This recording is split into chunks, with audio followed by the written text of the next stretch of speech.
Boa tarde a todos e a todas. Eu sou a professora Mazé Santos, estou na coordenação da linha de pesquisa Educação, Currículo e Ensino, a LESE, do Programa de Pós-Graduação em Educação, e é uma grande alegria e satisfação recebê-los todos aqui nessa tarde, para a gente aprender um pouco mais, conversar e discutir sobre as metodologias ativas, né, e com o professor Gilberto, que é uma referência para nós, quando se trata de metodologias ativas. E a Gabriela, que é a nossa mestranda do programa, vai fazer aqui a leitura do currículo do professor e apresentá-lo, né, com todas as honras que ele merece. Sou Gilberto, muito obrigada. E Gabi, passa aí as honras aos nossos convidados. E ao nosso convidado de honra, que é o professor Gilberto. Verdade, professora. Boa tarde a todos. Sejam bem-vindos ao quarto seminário, né, da LESE, da linha Educação, Currículo e Ensino, referente ao semestre 2020.2. E a palestra de hoje será ministrada pelo professor doutor Gilberto Santos Cerqueira e tem como tema Metodologias Ativas no Ensino Híbrido, Possibilidades e Desafios. O professor Gilberto Cerqueira possui graduação em farmácia e licenciatura em ciências biológicas, é especialista em hematologia clínica pela UFC e análises clínicas, título de proficiência em anatomia macroscópica humana pela Sociedade Brasileira de Anatomia, possui mestrado em farmacologia, produtos naturais e sintéticos bioativos pela Universidade Federal da Paraíba, é doutor em farmacologia pela Universidade Federal do Ceará, possui experiência na área de ensino, formação de professores e tecnologias educacionais.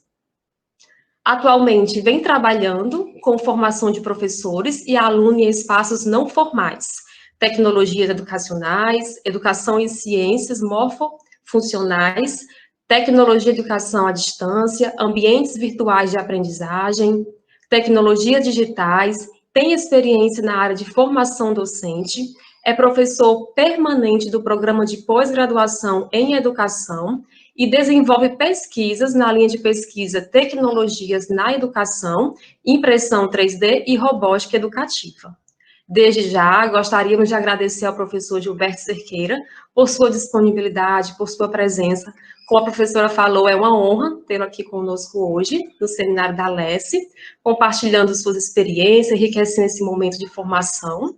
Ressaltamos que, ao final da palestra, abriremos um bloco para perguntas, que poderão ser feitas via chat ou diretamente no final da palestra por meio de inscrição. Lembrando também que esse é o nosso último encontro do semestre 2020.2, então a gente já pede que vocês possam sugerir temáticas para que a gente possa estar discutindo e trazendo professores, palestrantes, para poder estar desenvolvendo essa discussão conosco, tá bom? A gente sugere essas sugestões que vocês podem estar passando lá no chat, tá bom? É com o senhor, professor Gilberto. Então, boa tarde a todos. É um prazer estar aqui compartilhando um pouco do saber com vocês aqui, alunos da pós-graduação em educação, das ciências morfofuncionais, da linha de ensino, né? E também aos professores que estão aqui, o professor Herbert, né, aí com o sucesso do curso de letramento digital, que é uma parceria da Secretaria de Educação de Sobral com a Universidade Federal do Ceará e o nosso querido PAAP. E a todos os professores que aqui estão, professor da Lélia Fazan, da USP, tem o professor da UES, tem o professor da Faculdade Integrada de Patos, e hoje à tarde nós vamos compartilhar um pouco de saber com vocês. Porque eu, sendo um professor de metodologia ativa, quando a pandemia chegou, muitas das metodologias tivemos que adaptar para o virtual. E hoje, assim, em primeira mão para vocês, nós conseguimos adaptar hoje, o Festival foi testado com maestria, aqui na Faculdade de Medicina, e eu vou mostrar um pouco como foi a adaptação, e agora vamos compartilhar, porque, por exemplo, a turma da Ilana, da Blúcia, fizeram o festival presencial, né? E agora online, como é que a gente faz? E aí eu vou compartilhar um pouco desses saberes, tá certo? Então, você pode abrir seu microfone, interagir comigo a hora que você quiser, tá certo?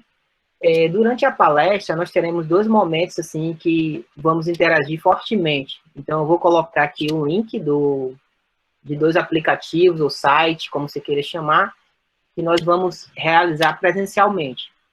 Algumas dessas atividades ativas estão presentes lá no nosso canal do PAAP, e outras se responderão como demanda solicitar o nosso programa para poder aprofundar, tá certo? Eu fiquei muito feliz com o roleplay adaptado, em primeira mão o roleplay online e com a aprendizagem significativa do ponto de vista da teoria do David Ausubel e do ponto de vista estatístico, certo?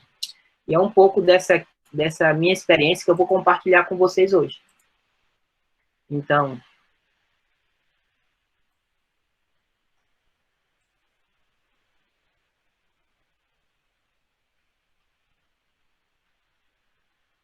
eu sou o professor Gilberto Cerqueira, como as meninas apresentaram aí. Hoje estou aqui no programa de pós-graduação em educação da UFC, na linha da LES, mas também eu faço parte aí do programa de ciências morfofuncionais, que é do meu departamento.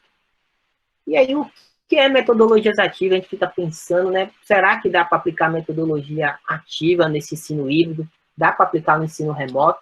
Eu digo para você que é um desafio, e durante o ano de 2020, nós tentamos adaptar várias metodologias para o ensino remoto e também para o ensino através de várias bases de dados, né, vários aplicativos, e com maestria conseguimos, né, validá-las ela na graduação e na pós-graduação. Então, quando testamos primeiro com os pós-graduandos, que são pequenos grupos, e depois testamos com os graduandos, que são grupos maiores. Porque, por exemplo, nos cursos de graduação eu tenho em média 50 alunos por sala, 80 na medicina.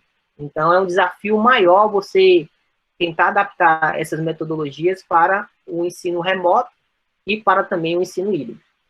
No momento agora, não podemos, né, usar o ensino híbrido, porque estamos em lockdown, agora força-nos utilizarmos aí o ensino remoto, tá certo? Então, a primeira coisa que eu queria que vocês colocassem na cabecinha de vocês é que as metodologias ativas são metodologias centradas no aluno.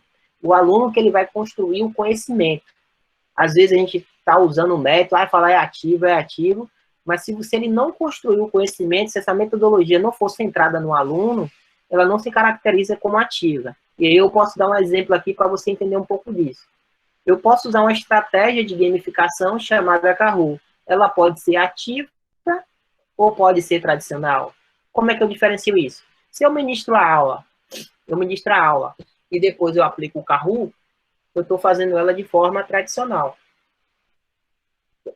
Mas se eu dou o material para eles acessar esse material, estudar antes, construir o conhecimento, e ele vem lá e realiza o Kahoot, aí sim ele é ativo. Então, às vezes tem um professor que confunde, o doutorando ou mestrando, confunde o que é ativo, o que é tradicional. É importante esclarecer esses termos. E aí eu coloquei aqui, né, por que as metodologias ativas?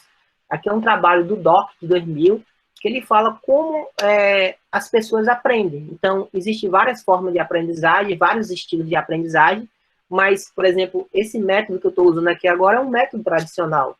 Então, uma palestra, você aí retém 4,5% dos conhecimentos. A leitura, cerca de 11%, né? A demonstração, 32%, está a importância, né, das monitorias, dos nossos programas de iniciação à docência, porque o monitor de disciplina, ele faz demonstração nas aulas práticas, né? E o pequeno grupo, que está aqui, ó, esse pequeno grupo, porque eu chamo a atenção, porque na metodologia do PBL, aprendizagem baseada em problemas, nós vamos usar o pequeno grupo, né? É o chamado grupo tutorial. E as metodologias ativas, segundo o DOC? As metodologias ativas, segundo o DOC, 2000, ó, a aprendizagem é cerca de 75%. E mais do que isso, é isso aqui, ó, é ensinar os outros. Então, se você reparte seu conhecimento, você é um professor, você é um monitor, ou você é apenas um transmissor de conhecimento, a aprendizagem é significativa e a retenção de conhecimento tem um percentual, segundo o trabalho do DOC, em torno de 82%. Então, qual a bola da vez? Metodologias ativas. Eu posso ser um professor ativo e pode ser um professor tradicional ao mesmo tempo, que eu chamo isso de hibridismo metodológico. Então, o ideal é que quem usa as metodologias ativas, ele possa usar tão bem as metodologias ativas e não abrir mão do ensino tradicional, porque o ensino tradicional formou eu, formou você, como a doutora Valéria, o Francisco, o Herbert, ele funciona e a gente tem que fazer o quê? Usar uma ferramenta variada para que esses alunos possam aprender.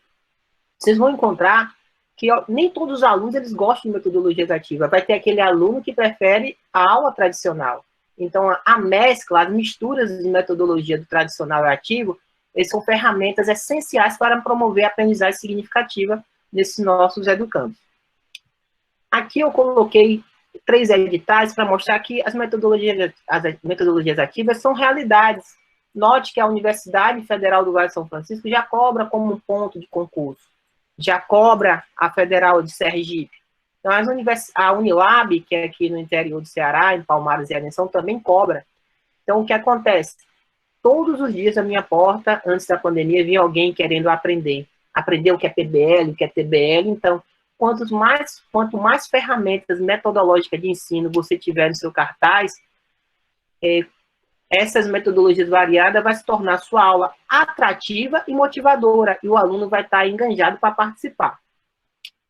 E aí eu trouxe aqui uma frasezinha do Paulo Freire, né, que ele fala: ensinar não é transferir conhecimento, mas criar possibilidade para a produção ou sua construção. Então, o Paulo Freire combate muito a educação bancária. O que é educação bancária? É aquilo quando o professor só fala, depositando conhecimento na cabeça do aluno. E hoje, numa metodologia que é centrada no aluno, o aluno, ele é o quê? O centro das atenções. Isso aqui inverte. Se isso aqui inverte, a gente vai usar como ferramenta, que daqui a pouco eu vou comentar com você, a chamada sala de aula de vida. E os alunos, eles têm conhecimento, eles podem nos ensinar. Inclusive, nesse momento remoto, muitos alunos dominam tecnologia que, às vezes, o professor ele não domina. Então, pode haver, principalmente, um compartilhamento de saberes.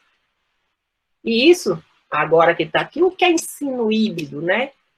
O ensino híbrido vai ser uma realidade. A próxima etapa aí, após a vacinação em massa, e aí com a proposta do novo ministro da Educação, que quer colocar o professor como grupo prioridade na vacinação, o ensino híbrido vai ser uma realidade. Aqui na nossa universidade, na Faculdade de Medicina, nós já temos o ensino híbrido. A partir do 4º semestre, onde o aluno do curso de Medicina, ele tem aula em contato com o paciente, ele está tendo as aulas teóricas em casa, de forma remota, e a prática é feita presencial com o aluno, em pequenos grupos, seguindo todos os critérios de segurança e o protocolo da própria universidade que nós elaboramos, tá certo? Então, já há o ensino híbrido. Esse ensino híbrido, ele proporciona o quê? A investigação de saberes, porque o aluno ele é motivado a buscar aquele conhecimento. E ele é uma ferramenta essencial de ensino. O professor pós-pandemia, que não souber utilizar as tecnologias a seu favor, ele vai ficar um pouco para trás. E é por isso que é importante que nós possamos aprender algumas ferramentas para ser utilizada no ensino híbrido e usar, pelo menos, conhecer 2 plataformas muito bem.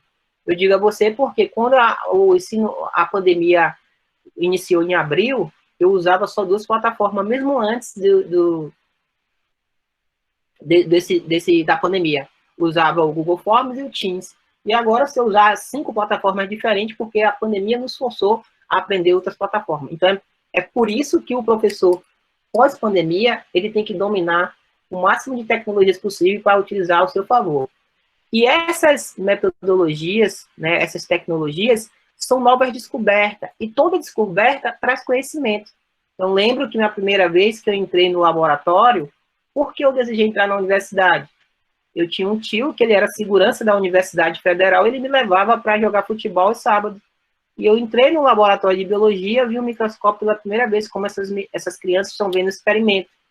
E me apaixonei, eu quero estudar aqui. E daquilo ali despertou a vontade de entrar na universidade. Por isso que devemos apresentar esses conhecimentos tão mais cedo, essas metodologias ativas, tão mais cedo, essas crianças, mesmo ali no infantil. Você vai ver que o roleplay é uma das metodologias que é muito utilizada na China para ensinar etiqueta. E pode ser aplicado a você que é professor do ensino fundamental. É tanto que descoberto, pessoal, porque você está ali no mar calmo, você vê aquele mar, mas não sabe o que tem embaixo. Embaixo tem uma grande quantidade de vida marinha, e essa vida marinha, ela promove novas descobertas, e se promove a descoberta, promove o conhecimento. E o mais importante do que isso, é porque quando você usa esse conhecimento de metodologias ativas de ensino híbrido para você, você tem que ajudar o seu aluno a resolver problemas do cotidiano. Então, por exemplo, eu tive agora no curso de roleplay uma professora do italiano. E ela, como é que eu vou aplicar no italiano? A sala de aula é o laboratório bem adequado para se apresentar o roleplay, para você resolver problemas do cotidiano. E com a descoberta, ela já está usando nas aulas dela de italiano aqui na UFC o roleplay como ferramenta, tá certo? E as metodologias ativas, ela é uma grande ferramenta porque você vai acabar com aquilo. O aluno com o microfone fechado, com a câmera desligada, dormindo, escovando o dente, fumando maconha. Você vê de tudo. Eu recebi um vídeo hoje dos estudantes em que eles faziam tudo, pintavam a cara, fumavam cigarro, bebiam água de garfo, várias coisas assim, porque a câmera dele estava fechada e o professor não via. Então, como tornar nossas aulas mais atrativas? Uma das formas de tornar essa aula atrativa, uma simples coisa é a que eu estou usando aqui. Ó. Se você parar para pensar, toda hora eu estou mexendo no lápis. Porque quando você mexe o lápis, você está atraindo a atenção dele. Você está ativando o locus cerúleo dele, aumentando a atenção do que aquela aula monótona. E qual a vantagem de utilizar o ensino híbrido? Aqui eu coloquei uma fotinha do COSI, né? Ensino híbrido, onde você está aqui usando as práticas online e você também está aqui usando, né, com o distanciamento social, o ensino presencial. O hibridismo, né, é o que? A mistura do online com o presencial. Então, ele vai ser uma ferramenta pós-pandemia muito utilizada, já que, por exemplo, na pós-graduação, se aceita uma disciplina totalmente EAD. Existem várias pós-graduações, especialização em EAD, inclusive foi agora, no governo Temer, foi aprovado o doutorado em EAD. Então, agora as universidades têm que conseguir aprovar os projetos na CAPES para produzir esses doutorados em EAD. Na área de administração já tem 2 que eu conheço que são totalmente EAD. Então, o ensino híbrido, pessoal, é um ensino inovador, de baixo custo, a depender se você tem as ferramentas. Na atualidade, por exemplo, a UFC ajudou agora no ensino remoto distribuindo chips. Algumas prefeituras disponibilizaram tablets. Então, esses custos podem ser recompensados se a universidade tem fontes para esse recurso. Se cada empresa dessa privada que gera muitos lucros investir no ensino público, agora todas as nossas crianças iriam ter acesso ao computador, a celulares e a chips. E aí a Universidade Federal do Ceará, através da sua pró-reitoria de pós-graduação, ou pró-reitoria de assunto estudantil, distribuiu chips, né, para ajudar os nossos alunos mais carentes, tá ok? E a importância desse ensino híbrido é a grande capacidade de disseminação do conhecimento. Veja que você, atrás do computador, quanto você pode disseminar de conhecimento. A partir do computador, eu consigo me comunicar com colegas que são professores nos Estados Unidos, eu consigo consultar um paciente, coisa que a pandemia acabou nos forçando a aprender. E o que essa sala de aula invertida que a gente tanto fala, né? Eu vou usar a sala de aula invertida. Às vezes tem indivíduos que usam a sala de aula invertida e não sabe, né? Fala do termo e não sabe o que é. A sala de aula invertida é aquela sala onde o aluno vai construir o conhecimento. Como assim? Olha a sala tradicional. A sala tradicional, o professor ensina e os alunos aprendem. Na sala de aula invertida, o aluno é o centro das atenções, ele que vai construir o conhecimento, tá certo? A construção do conhecimento acaba sendo importante e a aprendizagem aqui é mais. Eu vi hoje mesmo no festival, eu aprendi mais estudando sozinho do que ficar ouvindo aqui, né, o senhor. Eu aprendo com o senhor, mas quando eu estudei sozinho, me organizei, usei meus mapas conceituais, minhas ferramentas, meus mapas mentais, eu consegui aprender mais do que ficar ouvindo aqui só o senhor. Então, inverter a aula é você favorecer com que o aluno ele construa esse conhecimento, né? E aí o professor também ele pode ser protagonista nesse momento, porque nas metodologias ativas o professor ele é um grande tutor. Ele deixa de ser aquela figura de professor, ele passa a ser um tutor ou um facilitador do processo de ensino-aprendizagem. E para isso é importante que nós possamos oferecer ferramentas de busca e material para que eles possam construir esse conhecimento. E aí a primeira metodologia que eu queria apresentar para vocês é o fishbowl, certo? O fishbowl, em português, tradução literal, seria aquário, mas ninguém traduz. O que é o fishbowl? Primeiro eu vou apresentar ele normal, ele tradicional, e depois eu vou apresentar ele no modo online. Então, o fishbowl, você reúne 2 círculos de cadeiras, tá certo? Aqui pode ser 5, 7 ou 6 cadeiras, de modo que essa cadeira aqui, uma delas, ela tem que estar vazia. E a turma todinha está na grande roda, tá certo? E o que acontece? O texto é dado com antecedência, ele precisa ler, ele precisa construir conhecimento, e o professor, ele fica aqui como moderador, ele é o único que vai ficar em pezinho, tá certo? E aí inicia a discussão. No início da discussão, eu tenho essa cadeira aqui vazia. E a qualquer momento, qualquer aluno que esteja fora do círculo, ele pode entrar. E ele entra e continua a discussão. No momento que algum desses alunos aqui achou que já discutiu, que ele quer dar oportunidade a outro, ele sai, volta para o grande grupo, e qualquer um desses alunos aqui pode voltar para cada cadeira. De modo que toda a sala rode no pequeno círculo. Isso aqui é chamado fishbowl aberto. Por que ele é aberto? Porque tem uma cadeira vazia, que a qualquer momento o indivíduo pode entrar e sair. Às vezes é engraçado, porque 2 querem entrar na mesma hora, 2 alunos querem sair na mesma hora, e aqui há compartilhamento de saber, ele pode falar o que ele quiser relacionado ao assunto. O moderador e o tutor, ele está aqui por quê? Ele está aqui para a discussão não sair da temática que está sendo estudada e algumas falas não ficar muito repetitivas, então ele vai moderar. Ou então, às vezes, tem aquele aluno que fala demais ali, não quer sair do centro, ele fala, ó, já contribuiu bastante, vamos aqui dar oportunidade para outro indivíduo entrar. Então, o tutor, ele vai ser importante para manter os alunos aí com foco no tema, e quanto menos interrupção ele faça, melhor. Por quê? Para deixar com que os alunos ele desenvolvam o conhecimento. Isso seria no modo presencial. Coloquei aqui, ó. Aqui é um fishbowl aberto. Esse indivíduo ele entrou na roda e a qualquer momento, qualquer um desses aqui pode entrar e sair. Esse aqui é uma foto, né, do fishbowl. Aqui, minha realidade, quando eu ensinava lá na Federal do Piauí, eu fazia com 5 cadeiras. Esses alunos estão aqui e a qualquer momento ele pode entrar e sair da roda. Lembra que essa cadeira é sempre uma vazia. E o fishbowl fechado?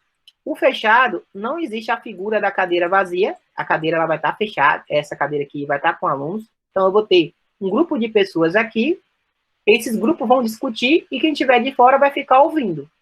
Passou 15, 20 minutos, você vai estipular, os que estão dentro vão passar para fora e os que estão de fora vão passar para dentro, de modo que todas as pessoas que estejam fora do círculo, ele entre aí nesse círculo do fishbowl, para poder discutir o assunto. Por isso que isso aqui é chamado de aquário, porque seria um grande aquário aí, um meio. E no modo online, no modo híbrido, é possível você fazer fishbowl online? Sim. Como é que faríamos o fishbowl online? Aqui é o trabalho do Altonab 2020, ele adaptou, foi importante. Isso aqui é uma plataforma como essa, Google Meet, Zoom, tá certo? As pessoas que estão no fishbowl, quando inicia, tá todo mundo com sua câmera fechada. Aqui é o professor, e aqui é um doutorando, uma pessoa que vai estar ajudando, tá certo? E quem vai falar? Na hora que eu quiser entrar dentro do fishbowl, né, é só eu abrir minha câmera. E aí, isso foi feito hoje, ó.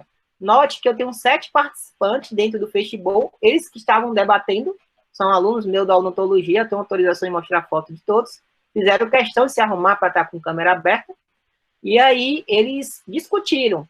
Quando um desligava a câmera aqui, ó, por exemplo, o Anderson desligava, qualquer um aluno aqui podia abrir e continuava a fala. Eu tinha uma doutoranda que estava aqui comigo, ela não está aqui, mas ela me ajudou, está aqui na palestra, a Renata, e foi muito enriquecedor, tá certo? Eu calculei, eu apliquei um pré-teste para eles, uma semana anterior a isso, para ver o quanto que eles sabiam, o tema era anatomia do sistema endócrino, e hoje, pós-teste, aplicamos.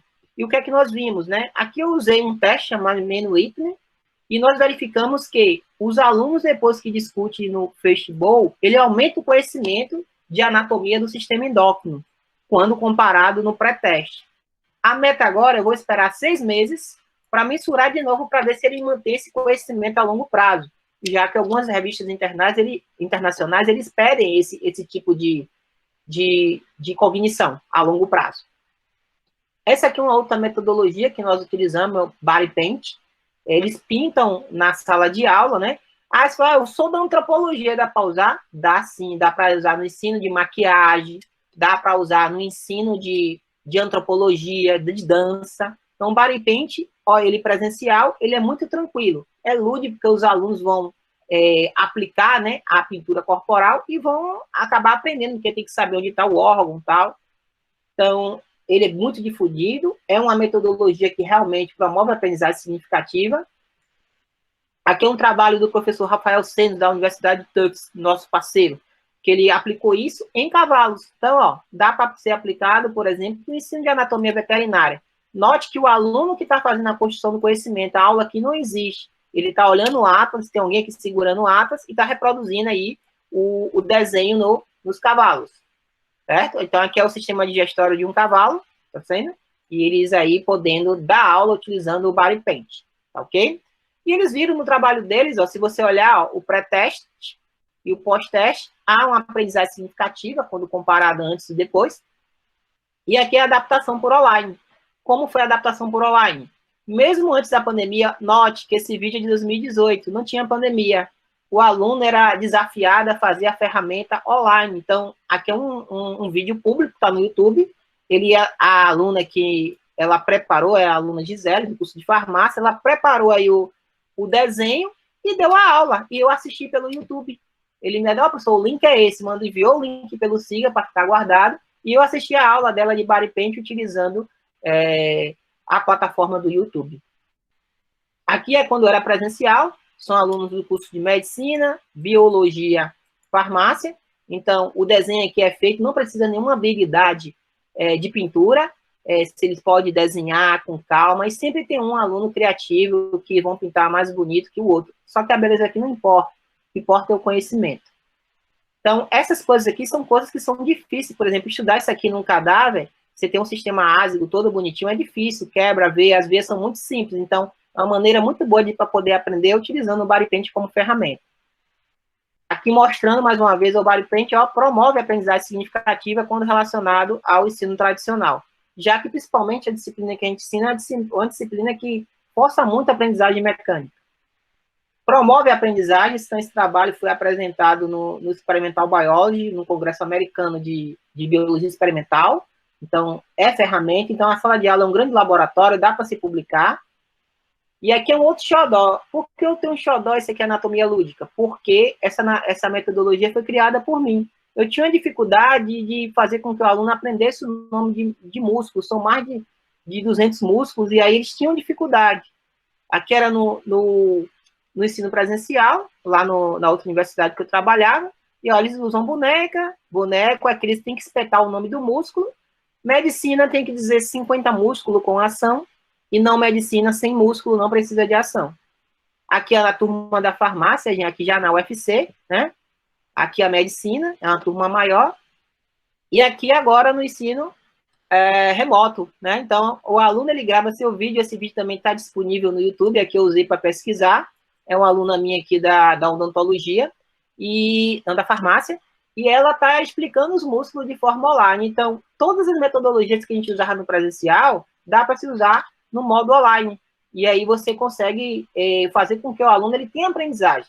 E aí o aluno fala, professor, eu preferi gravar um vídeo que eu fiquei menos tenso do que estar lá na frente da sala com 80 alunos me olhando, né? O legal dessa metodologia é porque os bonecos depois a gente doa para crianças com câncer, do Lar Amigo de Jesus, através do nosso brinquedo terapêutico, que é um projeto que eu montei no Lar Amigo de Jesus. Então, ele tem uma contribuição social, tá certo? Aqui os alunos brincam, né? Aqui é no HU, também sobra tanto boneco que a gente entrega no HU, que não é criança com câncer, são crianças com várias doenças diversas, e a gente entrega lá também esses bonecos. Aqui mostrando que a anatomia lúdica faz parte do trabalho do doutorando, né? Promove a aprendizagem significativa quanto é relacionado ao tradicional. E aqui nós mensuramos, a pedido de um avaliador lá dos Estados Unidos, nós avaliamos 6 meses depois para ver se o aluno ainda tinha conhecimento. Tá aí, ó. A longo prazo, ele ainda aumenta o conhecimento. Por quê? Porque ele vai tendo outras disciplinas clínicas que vai rebuscando o conhecimento lá daquela matéria anterior do primeiro semestre. Aqui outro trabalho relacionado a isso, nós também apresentamos lá no Congresso Americano de Anatomia. Aqui os alunos, eles são alunos na época, ele era o segundo semestre, eu estava lá no Congresso Americano apresentando, né? E aí surgiu o TBL. né? O TBL é aprendizagem baseada em time ou em equipe. Esse foi o maior desafio, porque existe duas plataformas que podemos utilizar, mas mesmo as plataformas tinham um problema, porque a primeira vez que nós testamos, como é que fazia para multar as salas? Porque no TBL, nós dividimos a equipe em cerca de 7 a 8 pessoas. E para falar com todo mundo, né, com um único microfone. Então, eu vou mostrar para vocês como foi que nós adaptamos. O TBL é chamada Team Based Learning, aprendizagem baseada em time, foi criada em 1970 por Larry McElsey na faculdade na Universidade de Oklahoma. Então, ele era um professor da administração e ele tinha um problema, porque ele tinha turmas muito grandes e não conseguia fazer com que esses alunos aprendessem de maneira adequada. Nessa época, as metodologias ativas eram um pouco desconhecidas porque não tinha internet como ferramenta. E o que é que ele fez? O TBL, pessoal, ele pode ser usado na graduação, na pós-graduação, em empresas. No meu slide está 7 pessoas, mas você vai ver artigos e até grupos de 8 pessoas. O bom do TBL é porque ele permite um feedback constante, né? Constante. A qualquer momento você pode estar dando um feedback e você pode levar o seu aluno a resolver um problema da realidade. E aí, na educação, nós temos um monte de problema, né? Como fazer com que o aluno que tem deficiência visual aprender? Como fazer o aluno que não tem... que tem problema em leitura do tamanho da letra? Como fazer aquele que tem DAH? Como manter a atenção de um TDAH, um transtorno de déficit de atenção e hiperatividade, num momento como esse? Então, o TBL ajuda muito porque o aluno vai construir o conhecimento, tá certo? Um detalhe importante, na hora que você for dividir os grupos de 8, você tem que tomar cuidado com os talentos intelectual, que aqui no Brasil a gente chama de CDF, para você distribuir ele de forma homogênea. Ah, eu não conheço. Por isso que eu deixo para fazer o TBL só depois da primeira unidade, porque eu passo a conhecer meus alunos e eu consigo identificar os talentos intelectuais. É possível para que haja essa distribuição de forma adequada, tá certo? Então, aqui está o método. Então, eu vou explicar no presencial e depois a adaptação. Primeiro é a preparação, certo? A preparação você vai dar para ele assistir um filme, fazer um experimento, uma conferência, entrevistar, dissecar um cadáver, e aí você dá a atividade para ele. Normalmente eu dou o quê? Eu dou um capítulo de livro para ele estudar, e depois a segunda etapa, que é a garantia do preparo. Ele vai vir para a sala, né? E vai fazer um teste de 14 questões do tipo ABCD. Terminou esse teste, em torno aí de 30 minutos, ele vai fazer esse mesmo teste que ele fez sozinho, só que agora com a equipe dele de 7 ou 8 alunos, certo? Ele aí vai ter mais 30 minutos, mas normalmente eles terminam em 15, 20, tá certo? Terminou essa etapa, a gente vai entrar numa etapa chamada de apelação, é onde a gente vai discutir, né? Vai discutir questão por questão, e nessa hora o professor pode fazer o feedback. Então, ele vai discutir as questões, do que errou, o que acertou, vai ler cada uma, e aí a hora do professor que gosta de ser tradicional, é uma forma que ele pode dar aula dele aí, fazendo feedback nas questões. Na terceira etapa, é também bem legal, porque é a hora de fazer o quê? Aqui, como eu sou da educação, da saúde, normalmente eu faço um caso clínico, certo? Vou mostrar para vocês aqui, para vocês entenderem. Aqui a etapa 1 é a prova individual. Por que existe essa prova individual? Para ele mostrar para você que ele conseguiu estudar, que você lhe garantiu o comparecimento, garantiu a leitura daquele texto. Aqui é a hora da prova coletiva, né? Então, eles fizeram a prova, responderam a mesma prova, só que em grupos, e aí, na hora da discussão da resposta, ele vai levantar um cartão resposta. Anote aqui todos, ó, marcar aqui, ó, C, aqui foi B, aqui foi D. Essa resposta foi bem, bem discutida, porque você vê uma coisa muito heterogênea. E é isso que o TBL tem que proporcionar. Então, ele vai levantar os cartões é feito com papel, vocês vão ver já como que é. Aqui, mais uma vez, ele levantando a resposta, e agora o professor pode dar o feedback. O cartãozinho é que eles podem comemorar. Aqui é o cartãozinho, a raspadinha no momento presencial. No momento online, eles fazendo aqui a raspadinha, então raspando. Essa tinta de raspadinha eu faço com a mistura de tinta guache com detergente de louça e gera aí essa raspadinha. A raspadinha online, eu vou mostrar no momento prático para vocês. Essa raspadinha, ela dá para fazer pelo site da Unesp. tá certo? No site da Unesp, há uma raspadinha que eu deixei pronta aqui, mas baixou. Eu vou mostrar para vocês essa raspadinha aqui, para vocês entenderem o que é essa raspadinha. Então, eu já tenho aqui o cartão de feedback imediato da Unesp. A Unesp, ele tem esse cartão virtual, por quê? Porque eles que patentearam, tá certo? A Universidade do Estado de São Paulo, eles patentearam esse cartão de feedback imediato de modo online. Então, como é a patente dele, a gente tem o direito de usá-la. Mandei um e-mail para lá, eles podem usar, é cadastrado da universidade e vocês vão usar. Então, eu vou colocar aqui, eu vou botar aqui no modo aluno, e eu vou colocar esse link aqui. Quem quiser entrar no cartão, eu vou colocar aqui no chat. E você pode raspar junto comigo para você entender o que é essa raspadinha. Tá certo? Deixa eu colocar aqui o site aqui no chat. O site está aqui no chat. Quem quiser raspar só para brincar, aprender, que é bem legal eles raspando junto, tá aí. Você pode entrar nesse link, tá certo? E quando você entrar nesse link, aqui tá a senha, ó.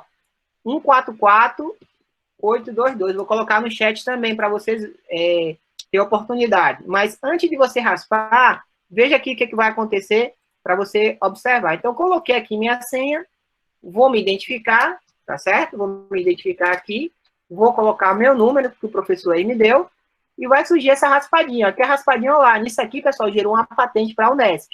Então, ó, dá para você usar até na sua prova. Vou aqui ativar, eu clico aqui do lado, ó, para ativar, e eu vou raspar a resposta, ó. Aqui eu raspei e acertei de primeira, ó. Aí vou para a segunda. Aí eu só estou olhando a prova que está lá na minha mão ou está lá no Socrative, certo? E eu vou raspando aqui, ó. Raspando. Se você quiser raspar aí, pode entrar, só para brincar. Isso aqui é muito legal porque eles estão fazendo em grupo, aí vão discutindo, tá certo? Aí, às vezes, a estrelinha, note que a estrela está bem no cantinho, ó. Então, você tem que raspar tudo. Quando eu terminei de raspar, o professor é só salvar aqui, ó. São 14 questões, eu calculo quanto eu tirei. Note, o que eu acertei de primeiro, eu ganho 4 pontos. O que eu acertei por último, eu só ganho 1 ponto. Isso aqui eu vou calcular a minha resposta, tá aqui, ó. E quando eu calculo minha resposta, eu vou salvar a atividade. Quando eu salvar minha atividade, o professor já viu lá. Vou mostrar para você aqui, ó. Sou o professor. Tá aqui o resultado do aluno, ó. Aqui tá os códigos dos alunos, os nomes, tá certo? E eu consigo ver o gabarito dele, ó. Tá vendo o gabarito aqui da equipe 1? Aqui, ó. Equipe 1 odonto, ó, o gabarito deles. Eles rasparam a quantidade de pontos, eu consigo saber quanto eles erraram. E aqui já sai tudo prontinho com a nota do aluno, tá certo? Então, isso aqui é usado nessa etapa aqui, ó. Ele substitui esse cartão aqui presencial. A Unesp inovou, patenteou e gerou essa patente aí, com o cartão de feedback imediato. Então, não preciso mais sujar as mãos, ter trabalho de pintar. E aí eu posso usar, quando voltar ao momento presencial, usar o celular como ferramenta para poder fazer essas raspadinhas, tá certo? Aqui é a terceira etapa do TBL, é um caso. Ó, esse caso aqui é um caso do ensino, um caso prático, que eles vão discutir em grupo. E esse caso que eles vão discutir em grupo, pessoal, depois que ele terminar a resposta, um elemento do grupo, ou todo o grupo, vai à frente, ou abre a câmera, no momento online, e vai falar a que conclusão eles chegaram. Então, acaba sendo uma espécie de seminário dentro do próprio TBL. Como foi que nós adaptamos isso daqui?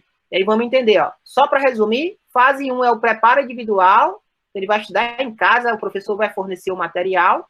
A etapa 2 é a prova sozinho, a prova individual, e depois, em seguida, a prova em equipe. Quando acabar a prova em equipe, ele vai apresentar as respostas, discutindo com o professor, fazendo feedback, tá certo? Tem esse livro muito bom do Larry Michelson, está em inglês, não tem em português, mas ele hoje já tem muitos artigos em português que eu posso disponibilizar para vocês. E, por último, é a aplicação dos conceitos. Eu passo um caso clínico, mas pode ser questões VOF, pode ser o que a sua imaginação permitir. Eu, normalmente, faço um caso clínico, um caso prático. Um aluno que está com dificuldade de aprender, alguma coisa do tipo, uma metodologia que eu preciso implantar para poder fazer com que eles debatam. E o debate na sala é muito legal, sempre fica alguém ali olhando esse debate, E aí, como é que eu faço se, por exemplo, eu tenho 6 alunos e 3 decidiram por uma resposta e 3 decidiram por outra? Eles têm que chegar a um consenso. Então, isso força aí também a trabalhar as relações interpessoais. Então, ele é possível fazer presencial e virtual. E lá nos Estados Unidos era feito assim, ó. Eu fiz o treinamento em TBL na Universidade do Novo México, em Albuquerque, Estados Unidos. Lá a gente tinha um clicker. Então, o professor dava as respostas, entrava na bancada aqui, ó. Um só tinha um clickerzinho, ou um celular, tá certo? E a gente clicava na resposta. Não tinha um cartão de feedback imediato, nós tínhamos esse clique, e esse clique a gente colocava.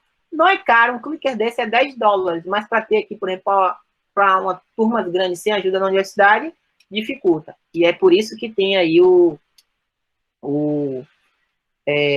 cartão de resposta que a Unesp criou, tá certo? Como é que eu calculo a nota? Isso aqui é muito particular, eu dou 50% pela prova individual, 30% pela parte em equipe e o caso clínico 20%. Professor, eu posso colocar aqui 40%? Pode. Aqui é uma coisa pessoal. A avaliação é a autonomia do professor, tá certo? Isso aqui a gente chegou ao consenso com o estudo, com a dissertação de mestrado de um de nossos alunos. Então, por isso que a gente usa esse balanceado. Porque se eu botar aqui valendo menos, ele não vai estudar. Foi isso que a gente viu em nossos trabalhos. Antes de entrar aqui, eu queria apresentar uma outra ferramenta para você. Vou falar desse aqui, depois eu falo. Problematização, outro método ativo que dá para ser usado no ensino híbrido. Como? O que é problematização? Problematização não é começar uma aula problematizando. É um método que a gente usa, é o método do Charles Magalhães, certo? A gente usa o método do arco. Isso aqui é aplicado em várias áreas, tá certo? Mas principalmente quando a gente voltar naquele momento, né, híbrido, que eu vou estar online presencial ou no momento presencial. Como é que eu faço? Vou dar um exemplo. Então, eu levo meus alunos aqui para o laboratório, dou um monte de osso a ele que veio do cemitério. Veio um monte de osso sujo. Eu estou trazendo aqui para a minha aula de anatomia, já mostro para a educação. Mostra o ponto-chave a ele, ó, vai ter que lavar com hipoclorito, vai ter que deixar branquinho, usar o H2O2, o peróxido de hidrogênio, e vai ter que deixar ele agradável, invernizado. E deu os pontos-chave. Eles foram buscar o conhecimento nos livros, na teoria, pode entrevistar alguém, ver o vídeo na internet, elabora a hipótese de solução com os colegas e depois aplica na realidade. Então, como é que eu faço? Às vezes eu não tenho osso de cemitério. Eu dou um osso de galinha que eu trago aqui de casa e levo, ó, esses 3 ossos aqui, ó. Prepara aí, os pontos-chave são esses, e vocês têm que trazer aqui branquinho e com as técnicas, né? Ele tem que estar aqui para eu usar ele no meu laboratório aí 10, 20 anos. Isso aqui dá para aplicar, por exemplo, na educação? Dá. Então, imagine aí que eu tenho um aluno que tem dificuldade de aprender. Eu tenho um aluno com TDAH. Eu tenho um aluno cego. Quais os pontos-chave? Como é que eu vou fazer que esse meu aluno aprenda? Como é que eu vou fazer que esse aluno ele fique participativo? E como é que eu vou fazer com que esse aluno melhore seu rendimento? Então, esses são os pontos-chave. Eles vão estudar, procurar os processos de inclusão, ver como é que eu posso incluir, elaborar essas hipóteses de solução, e se você tiver um aluno lá com surdez, né, o aluno com cegueira, o aluno com qualquer outro problema, você pode aplicar, inclusive, nesse momento remoto. Então, é aplicável em qualquer área essa metodologia da problematização, usando como método o arco de Charles Magalhães, tá certo? Adoro isso aqui eu usei na biologia, só para vocês terem uma ideia. Eu levei meus alunos de educação ambiental, que eu era tutor de um curso de biologia AD na Federal do Piauí, e eu mostrei um local para eles que tinha muito idosos sem fazer nada, crianças cheias de verminose e esgoto a céu aberto. Deu os pontos-chave a eles, esgoto a céu aberto, certo? Idosos sem atividade e crianças com verminose. Eram os pontos-chave. Pois eu voltei 15 dias depois. Em 15 dias eles conseguiram consultas médicas para as crianças foram vermifugadas, construíram lá na praça, com a ajuda de um vereador local, vários tabuleiros de dama, com mesas de alvenaria que conseguiu de apoio com empresários locais da cidade. Esses idosos podiam jogar dama nas mesinhas de concreto que foram criadas. E o esgoto a céu aberto, ele com esse vereador conseguiu modificar a realidade. Quando eu cheguei lá, até plantinha tinha tudo bonitinho, eu cheguei lá, poxa, tá diferente, foi 10 para a turma toda, por quê? Ele trabalhou, e quando ele trabalhou, pessoal, ele precisou teorizar, buscar conhecimento, estratégia, a articulação com o político, articulação com a sociedade para poder aplicar a realidade. Então, isso aqui vai depender muito da criatividade do professor. Dá para fazer no momento online, dá para fazer presencial. O Kahoot. O Kahoot, pessoal, é uma estratégia de gamificação que ele pode ser ativo ou passivo. Como assim? Passivo, o professor ele ministra a aula, ao final da aula ele aplica. É apenas uma gamificação. E como é que eu faço o Kahoot ativo? Forneço o material para o aluno, ele vai ter acesso ao material, estudar, fazer o levantamento de todo o conhecimento, e eu aplico o Kahoot em sala e vou dando feedback. Então, esse aqui é o Kahoot, ele é um aplicativo, a gente vai fazer uma práticazinha bem rapidinho agora, onde a pergunta ela aparece na região central e eu vou escolher uma das respostas, tá certo? Então, por exemplo, o Carlos, que está aqui, ele aprendeu o Kahoot presencial, mas agora já virou professor do online, então é bem adaptado. Aí, por isso que eu disse, se você sabe a ferramenta, você pode usar essa ferramenta ao seu favor e fazer com que seus alunos se sintam motivados na sua aula. E aqui a atenção dele tem que estar contigo toda hora, tá certo? Então, eu cheguei atrasado, eu posso entrar? Posso. O Kahoot, ele deixa um númerozinho aqui que você pode ingressar a qualquer momento. E aí, ó, eu gostaria que vocês entrassem no site do Kahoot, tá certo? Eu já deixei o PIN aqui, eu vou dar aqui o Kahoot. Quem quiser entrar no Google, pode entrar no Google e fazer assim, ó, bota assim, Kahoot PIN. Quando você botar Kahoot PIN, vai aparecer já o site, eu vou colocar aí no chat, e a gente vai fazer 4 questõezinhas aqui só para experimentar quem não conhece a ferramenta, tá certo? Eu vou pegar aqui o link, vai no chat agora, nesse exato momento, tá certo? Então, eu gostaria que vocês entrassem nesse site aí, agora, nesse exato momento, e colocasse, vai abrir isso aqui, ó, o PIN é o código que eu mandei aí, ó, esse código vai aparecer, e depois ele vai pedir o seu nome. O código é esse aí, ó, eu vou colocar no chat, 808-8342, vai no chat agora, só para você copiar e colar. Quando eu estou dando aula, pessoal, eu prefiro dar do mesmo jeito que eu estou dando aqui para você, bem mastigado, porque a gente tem aluno que tem dificuldade de acessar. Então, faça mastigadinho que vai ajudar. O que é isso? Dê o link lá no chat, dê o código, espere ele entrar. Ó, o Wendel, o Diego, Amazon, George, Sueli, Elaine. E agora, pessoal, tem como você gerar nomes engraçados para não aparecer o nome do indivíduo. Tem essa ferramenta, você pode utilizar. E eu vou iniciar. Quem não conseguir entrar, você vai entrar aqui embaixo, vai ter o código, você pode apertar esse código a qualquer momento, tá certo? Então, ó, são perguntas gerais, eu vou colocar aqui, não precisa acertar, não se preocupe, tá certo? Então, aqui são perguntas sobre uma metodologia ativa que foi ensinada agora pelo PAP, chamada POGIL. Então, vou discutir com vocês bem rapidinho. Vou ler a questão, porque alguns aí o computador é lento, eu gosto de ler. Você vai escolher, no seu celular aí, ou no seu computador, vai aparecer a cor. E aí, ó, é uma estratégia de ensino em grupo desenvolvida através de pesquisa sobre como os alunos aprendem melhor. Quem acha que é o roleplay, aperta o vermelho. Quem acha que é o POGIL, o amarelo. Quem acha que é o TBL, o azulzinho. E quem acha que é problematização, o verde. Pronto, ó. 4 pessoas acertaram e 3 erraram. Aqui agora é a hora de o professor dar o feedback. Quem não conseguiu entrar, o número está aqui embaixo, ó, no canto inferior direito. Então, ó, eu vou discutir isso aqui. É o POGIL, é uma metodologia ativa, muito utilizada no ensino de química e na saúde, e também essa estratégia que ela é desenvolvida através de pesquisas sobre como os alunos aprendem. É uma metodologia muito pouco utilizada, ativa, né? Porque as pessoas desconhecem o POGIL. Aí eu consigo ver aqui o parâmetro, por exemplo, ó, Elaine está à frente. O Wendel, o Jorge, a Lara e o Cartegiano, todos eles aí acertaram, exceto o Cartegiano. Porque é uma diferença de pontuação. A velocidade do dedo, né? Que é minha crítica ao Kahoot. Aí vou passar aqui para a segunda, só para a gente experimentar mais uma vez. O POGIL foi criado em que ano? Certo? Então, o POGIL foi criado em algum ano aí. Ele vai escolher o ano que foi, não tem uma obrigação de acertar, tá certo? Aqui é só para simular, mas isso aqui motiva o aluno, e o aluno ele tem que estar ativo ali, ó. como é que eu tenho feito esse semestre? No início de cada aula, eu uso esse Kahoot, certo? Aí, ó, 4 acertaram. No início de cada aula, eu estou usando o Kahoot. Aí eu forço meu aluno chegar no horário. E aí, no final, quem fizer 80% do Kahoot, independentemente de acertos ou erros, ele ganha uma pontuaçãozinha que eu ofereço. Tá certo? Então, ele permite também verdadeiro ou falso. Os alunos em uma sala de aula de Pogil podem trabalhar em pequenos grupos de 3 ou 4 e realizar uma atividade. É verdadeiro ou falso?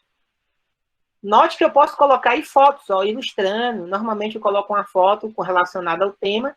Aqui do meu lado esquerdo, vocês estão vendo aqui o tempo. Do lado direito, as respostas. Ó.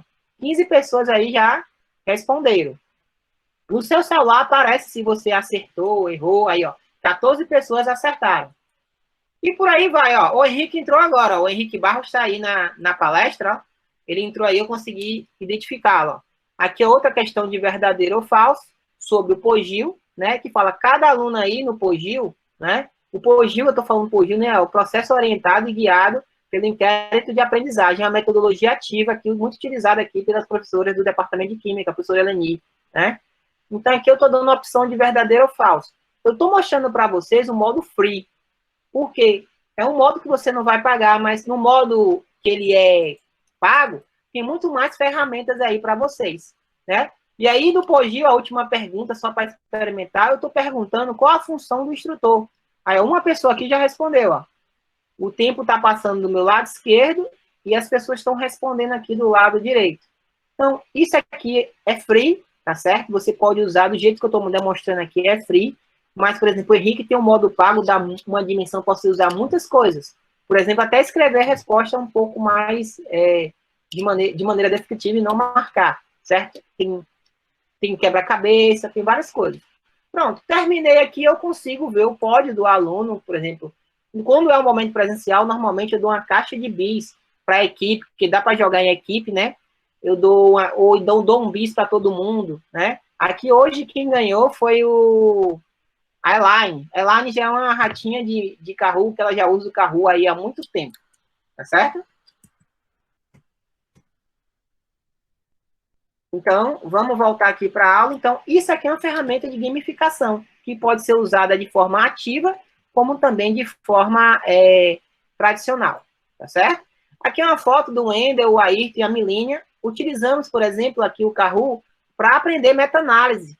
Acho que o Wendel pode lembrar, meta-análise é uma etapa da pesquisa, né, que você pode usar, aplicar estatística à revisão sistemática. Note que tem até um gráficozinho aqui, ó, o Forest Plot. E aí, no caso, nesse dia, o Wendel acertou, ele ficou na frente, ele acertou aqui 12 questões, ó, o mesmo do Ayrton e o mesmo da Milínia. Qual foi a diferença? O tempo, o dedo, né, que é a minha crítica aí ao Kahoot ou Kahoot. Pessoal, em inglês é Kahoot. Em português, o pessoal chama Kahoot, então, carinhosamente chamam de Kahoot, tá certo?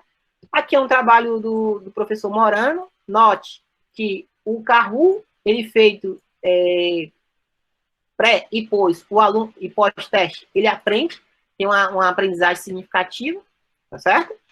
Aqui são os jogos de tabuleiro. Esse jogo de tabuleiro, pessoal, a gente está num período de validação para adaptar para online. Eu não tenho resultados ainda, porque construímos o jogo, e toda vez que você constrói o jogo, você tem que validar.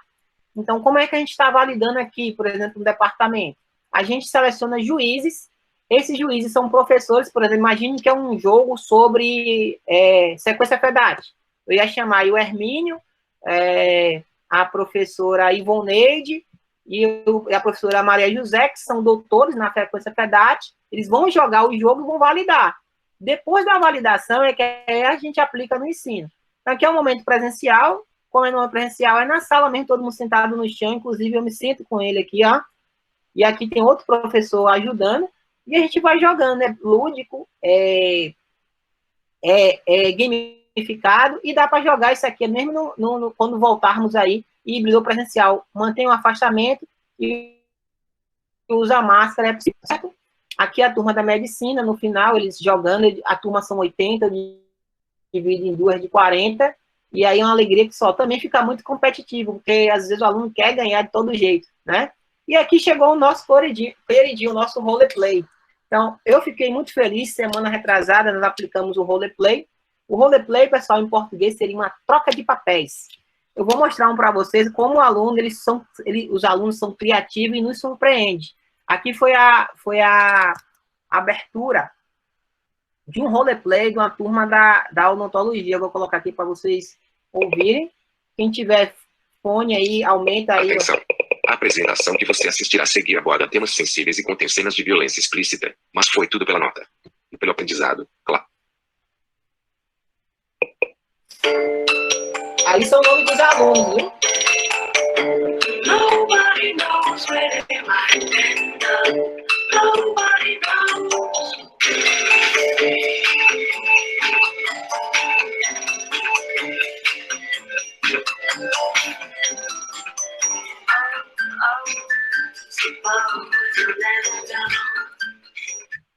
E ele chamou de cerqueira anatomy. Aí é o caso clínico, que eles começaram com um problema também. E a partir desse problema, eles começaram a discutir, né, o assunto, que no caso deles era a anatomia da cabeça e pescoço.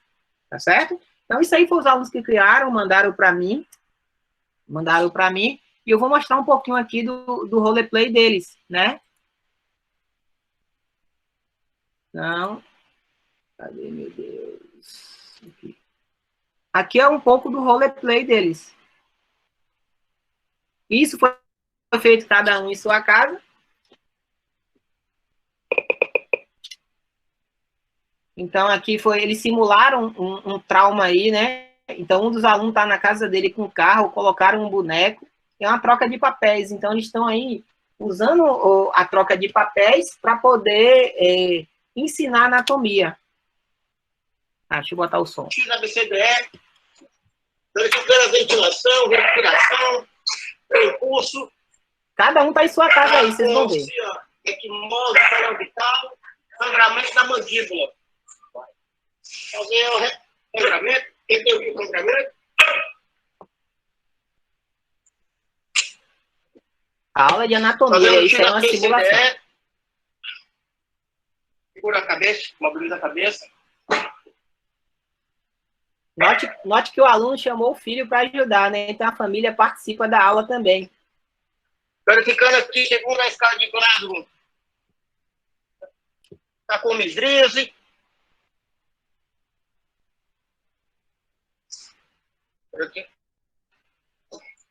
Eles se preocuparam com esparadrapo, com detalhes. Eles não estão sendo avaliados pelos primeiros socorros. Sangramento, verificando só com lesão ainda no corpo, que possa comprometer.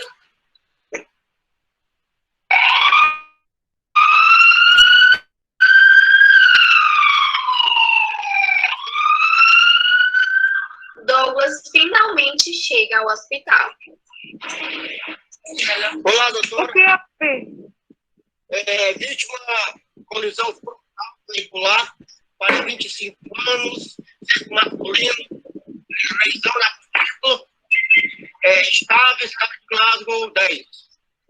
Ok, por favor, chame. Posso sim, muito obrigado pelos primeiros socorros. Por favor, chame o doutor bucomaxilofacial, o doutor Pedro Henrique, que ele provavelmente teve uma fratura exposta de mandíbula. O paramédico fez a ficha completa e informou a médica de trauma sobre o estado de Douglas. A doutora Beatriz faz as avaliações necessárias enquanto o cirurgião bucomaxilofacial está chegando na sala de trauma.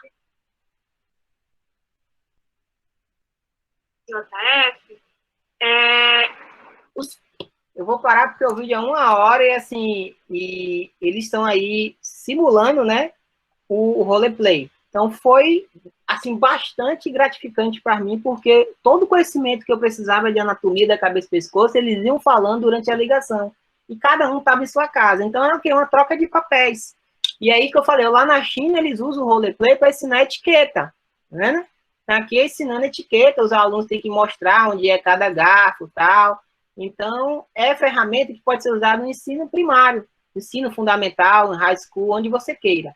E aí esse doutor Jacob foi que implementou, ele também é o pai do psicodrama. Então, essa prática é muito utilizada na psicologia, na medicina, mas é adaptável para qualquer área do conhecimento. E aí, ó, o roleplay você aprende fazendo. E quando você aprende fazendo, é gratificante. Então, como é esse roleplay? Tem vários benefícios, eu posso trabalhar a parte afetiva, porque eles vão ter que se juntar para poder discutir como é que vai ser esse roleplay. Precisa de domínio cognitivo, porque ele tem que ter o conhecimento sobre o assunto que está sendo passado, e as emoções estão ali à flor, porque tudo acontecendo de forma simultânea. Mas como é que eu faço um roleplay, certo? O roleplay, pessoal, antes de tudo, eu faço um brief. O que é um brief? Eu passo uma orientação, o que é que tem que ter, o que é que deve ser, o que é que deve ser falado, e eu tento pegar um problema que ele vai usar na profissão dele. Por exemplo, ali meus alunos da odontologia estavam com anatomia da cabeça e pescoço, e eles tinham que falar da coisa que ele vai usar no futuro, se ele for cirurgião bucomaxilo, e o conhecimento anatômico que ele ia falando durante o roleplay. E aí eu consigo avaliar algumas habilidades, habilidade de comunicação, habilidade de organização. Então, assim, eu fiquei muito feliz quando eu vi o roleplay deles, porque eu deixei livre para ele criar a sua atividade. E foram 7 turmas, cada uma melhor que a outra, cada dia eu me apaixonava. E aí, ó, no roleplay eu consigo uma habilidade de dar boas e más notícias. Por exemplo, como é que eu falo para o meu aluno que ele foi reprovado no final do semestre? Como é que eu falo para o meu paciente que um parente dele morreu? Então, o roleplay é uma forma de você trabalhar essa habilidade. E em futuro professor, como é que eu dou uma notícia de uma nota não tão boa para o aluno, de modo que ele não fique com raiva de você? Então, dá para trabalhar essas habilidades até no professor. Então, aqui foi como é que eu fiz. Eu usei um artigo do Cielo, do grupo do Rio Grande do Sul. Então, aqui sou eu, que sou o professor. Eu dividi, tinha que ter um grupo, por exemplo, de dentistas. Os observadores são os alunos que estão na sala, no modo remoto, certo? E os pacientes e esses médicos são a equipe que vai estar trabalhando, tá certo? Então, todo o planejamento, eu falo no brief, ó, vocês têm que ter isso, isso e aquilo. E a encenação, a troca de papéis, o planejamento todinho são eles que fazem. Eu tive um professor da física que foi nosso aluno no roleplay, ele já deu todo o script pronto. Falei, pode dar o script? Pode, mas é bom você fazer com que o seu aluno crie isso a partir da sua criatividade. Aqui é a ação, eles realizando a ação do roleplay, tá certo? Esses aqui são os alunos que não estão participando do grupo do roleplay, são observadores, tá certo? Ao final do roleplay, a sala toda fica em conjunto. Quem quiser falar, é só abrir o microfone e falar. Faltou o quê? Pô, faltou eu falar que da artéria tireoide superior que foi lesada. E aí eu, como professor, eu faço o fechamento, que eu chamo de debriefing. Esse debriefing eu vou mostrar para ele os pontos positivos, os pontos negativos, algo que faltou, vou parabenizar, e aqui é o momento de você parabenizar o seu aluno para ele se sentir motivado. Ele precisa de coach positivo, eles precisam de estímulo para se sentir motivado. Então, críticas têm que ser críticas construtivas para não desmotivar o nosso aluno. Então, o roleplay pode ser feito em dupla, em equipes, em trio, e aí eu tenho que ter sempre o observador, que no caso aqui é o professor. Note que o professor está aqui, o roleplay está seguindo aqui na sala, né? E ele está aqui para ele poder fazer o brief e debrief. Então, tem que estar atento ao que estão falando para você fazer o debrief.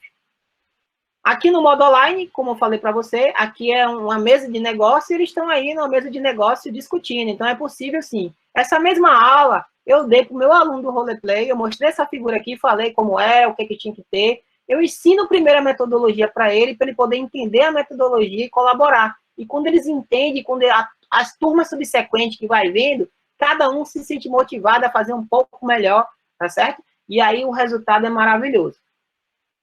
Então, aqui eu tirei um print aí do roleplay da turma da Odonto. Essa gravação está dentro do meu Google Classroom. Toda a turma tem acesso, tá certo? Eles autorizaram eu passar aqui e até usado ser como objeto de pesquisa, tá certo? Nos Estados Unidos e alguns países europeus, da Europa, né? Ele é utilizado muito para o treinamento de habilidade da relação médico-paciente, dentista-paciente, fisioterapeuta-paciente. Então, você consegue, por exemplo, trabalhar um aluno tímido dentro do roleplay, porque é uma troca de papéis. Em outras palavras, é uma encenação, mas encenação que precisa de conhecimento científico. Aqui, uma aluna minha, professora do departamento de farmácia, utilizou esse esquema aqui, por exemplo, para dizer que uma pessoa estava se automedicando para a Covid, estava errado, e por isso que ela tinha uma lesão hepática, uma lesão renal. Então, você consegue, por exemplo, utilizar esse esquema, fazer essa relação, e outros profissionais que não médico conseguem trabalhar com o paciente. Então, é bom o educador para trabalhar habilidades, trabalhar com o aluno, ou então, por exemplo, uma coisa que tem na universidade, problema entre colegas de departamento. Então, se você quer treinar esse indivíduo que vai no futuro ser um professor do departamento para saber lidar com o tipo de personalidade, é só trabalhar isso. Esse foco, quem faz muito é a psicologia. Eu digo que teve um professor de Sobral que trabalhou com isso aí, ele explicou para a gente. Aqui foi com antibióticos também, né? E aí chegamos no PBL, o famoso PBL, né? Aprendizagem baseada em problema. Esse protocolo de PBL, pessoal, ele foi adaptado aqui pela Faculdade de Medicina, professora Lília Câmara. Eu participei do processo de adaptação. Tem alguns alunos que estão aqui, por exemplo, a Renata participou aí do processo de adaptação. Nós testamos na pós-graduação e depois na graduação. E aí, nesse estudo que nós fizemos, nós testamos até o chip, porque no caso do PBL, é uma metodologia que ela exige a câmera aberta. Então, como ela exige a câmera aberta, consome mais dados, então tudo isso a professora Lília testou, brevemente vai estar saindo um artigo, eu vou falar um pouco como é que ela fez, mais detalhes está lá no artigo dela. Já que na literatura, na época que nós testamos, em abril do ano passado, não havia nenhum trabalho com o PBL online, totalmente online. Daqui um pouco de conhecimento, tenho um prazer de mostrar essa universidade, onde eu fui beber da fonte aí da metodologia exativa, agradeço aí a Federal do Piauí, a OPAS, que patrocinou as passagens, hospedagem, mas foi um mês de treinamento nessa universidade que é muito social, tá certo? Só para você ter uma ideia, eles têm lá uma coisa chamada pipeline. Se você é indígena, você tem 40% de pontos a mais para poder entrar em qualquer curso. Se você é de grupo prioritários, por exemplo, lá não tem quilombola, mas tem negros, tem mexicanos, cada um tem uma porcentagem. E se sua região, por exemplo, você está no curso de medicina, sua região não tem médico, e você se compromete a voltar para lá, você ganha um desconto bom. Porque essa universidade ela é privada, as universidades americanas são privadas. E aqui, ó, ela é uma das escolas que estuda profundamente o PBL, mas, na realidade, o PBL só difundiu de fato quando uma reitora, uma mulher, ela difundiu o PBL dentro de Harvard, e Harvard difundiu aí para o mundo. E o que é esse PBL que a gente tanto fala? Aprendizagem baseada em problema é uma metodologia ativa, centrada no aluno, onde o aluno ele vai construir o conhecimento. Primeira coisa que é feita, a gente faz os famosos GT, os famosos grupo tutorial. Esse grupo tutorial, pessoal, são um grupo de, no máximo, 12 alunos. Mas na UFC nós fazemos com 10. Então, por exemplo, no CIGA aparece uma disciplina com 10 vagas, né, chamada, por exemplo, imunopatologia, que a professora Lília ensina, e é matriculado de 10 em 10 com o professor tutor. E aí, a primeira coisa que a gente faz, explica toda a metodologia, na primeira aula a gente apresenta um caso, um problema. Esse problema ele vai ter que seguir os 7 passos. Aqui eu estou usando o método de Schmidt. Quem são esses 7 passos? Examinar o problema ou o caso, tá certo? Depois que eu examino o caso, eu vou identificar os termos desconhecidos. Por exemplo, lá tem uma ensino híbrido. O que é ensino híbrido? Eu vou pegar todos aqueles termos chaves e discutir as palavras desconhecidas. Logo após, eu vou identificar o problema. O problema é um aluno que não consegue aprender. E aí, a terceira etapa é o brainstorm, o chamado tempestade de conhecimento. Aqui, todos os alunos vão falar tudo sobre aquele assunto. E aí, um detalhe, no PBL, a gente nomeia um aluno chamado de coordenador, ele que vai coordenar a discussão, e o outro aluno chamado de relator. Esse relator é aquele aluno que vai sistematizar todo o conhecimento no quadro. E aí, aqui no Google Meet, tem uma ferramenta que a gente dá para usar o quadrinho aí para poder escrever, ou então pode usar o próprio PowerPoint. Na quarta etapa, nós construímos o modelo esquematizado. Aqui a gente usa uma metodologia chamada CMAPS Tool, que é uma metodologia muito utilizada por nós, né? Inclusive, agora no encontro do GTERCOA vai ter uma palestra da Renata, que está trabalhando muito aí com os mapas conceituais, usando as ferramentas do CMAPS Tool. Na quinta etapa, o aluno ele vai construir os objetivos de aprendizagem. Isso aqui tem que tomar muito cuidado. Nós utilizamos como referência aqui a taxonomia de Bloom. Então, nós ajudamos nossos alunos, né? Eles vão construir sozinhos, mas eles vão ter noções da taxonomia de Bloom, tá certo? Então, por que eu tenho que estar com a minha atenção redobrada aqui como tutor? Porque aqui, ó, eu vou ver se ele vai construir todos os objetivos de aprendizagem, e ele construindo o objetivo de aprendizagem, a gente acaba aqui o primeiro dia do GT aqui, normalmente damos a diferença de 7 dias, ele vai fazer o estudo individual, extraclasse, ou em grupo, vai pesquisar em livro, entrevistar professores, fazer o que ele quiser, e no segundo GT, que a gente chama de fechamento, esse segundo GT, eles vão discutir tudo sobre esse caso que eu trouxe. E aí, ó, eu trouxe aqui o mapa conceitual de uma reunião pré, e olha depois, que eles vão estudar, o mapa fica bem rico, né? Bem rico. Então, o pessoal chama de grupo tutorial. Grupo tutorial é uma ferramenta do PBL, tá certo? Eu gostaria de finalizar aqui com a minha equipe de extensão, são meus alunos da extensão, tem um ano que a gente não se vê. Aqui, nossa equipe de pesquisa, tá certo? Temos doutorando, tem uma doutora Valéria que colabora conosco, né? A professora aí da USP está presente, né? Temos aqui a minha pequena pesquisadora, a minha filha, que está lá desde 2 anos de idade, que vai para o congresso, que a gente não tem com o que deixar. E aqui são tudo alunos, ó. Aqui é doutorado, aqui é IC, aqui é IC, aqui é IC, que trabalha conosco, né? Para poder ferramentar, né? Proporcionar essas ferramentas para ser utilizado no processo de ensino-aprendizagem. Então, gostaria de findar essa palestra aqui, né, dizendo que o conhecimento é um tesouro, mas a prática é a chave para ele. Então, por mais que você pode assistir 1000 cursos de metodologias ativas, se você não meter a mão na massa, você nunca vai aprender de fato, porque é executando a metodologia que você vai ver os erros, os acertos, e a descoberta, a prática é essencial. E tudo que você pratica, você consegue aprender, formar a chamada aprendizagem ativa. Perguntas? Quem quiser perguntar ou rever algum outro método. Eu tinha planejado o Socrative, mas eu não estou conseguindo ver a hora. Tem uma hora, se não sei aí, se os organizadores teria outra atividade com o Socrative gamificado. Se eu tiver tempo, eu apresento aqui só para o pessoal ter noção. Se não, a gente finda e eu convido a vocês, quem quiser aprofundar qualquer uma dessas metodologias, a nos procurar no PAAP, que nós temos assim, uma gama de metodologias de ensino, de aprendizagem, de avaliação, para poder aprender. Temos formulários específicos, alguém vai estar passando aí no chat, e você pode, por demanda, nos solicitar e você conseguir aprender não só essa metodologia, como várias outras que estão presentes aí em nossos canais e nossos cursos, né? Então, eu gostaria de saber da organização, acho que é a Gabriela, se dá tempo aí, 3 minutinhos, para mostrar o Socrative gamificado ou não. Dá sim, professor. Aí, Tá? então, em seguida, a gente apresenta eu falo as perguntas. Então, aqui, ó, tá no chat aí, ó. Eu gostaria que vocês entrassem aí nessa página aí do Socrative, tá certo? Vai aparecer esse aqui, name. Deixa eu jogar a prova no ar aqui.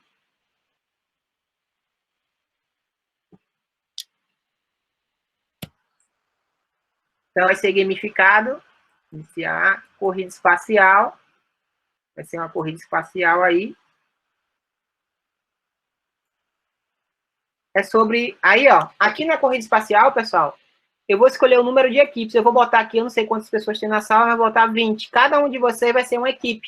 Tá certo? Eu não vou embaralhar as perguntas, nem embaralhar a resposta. Não vou dar feedback. Vou deixar a notinha só para vocês verem. E aqui, cada um vai... Eu vou escolher um símbolo, cada um vai ter uma cor. Vou botar aqui uma abelha. E vocês, aqui, ó, por exemplo, você pode colocar quanto tempo. Essa ferramenta aqui do meu Socrative, ela é paga. Por isso que eu tenho um tempo aqui, né? Contagem regressiva. Eu não vou colocar, eu vou deixar sem tempo. Tá certo?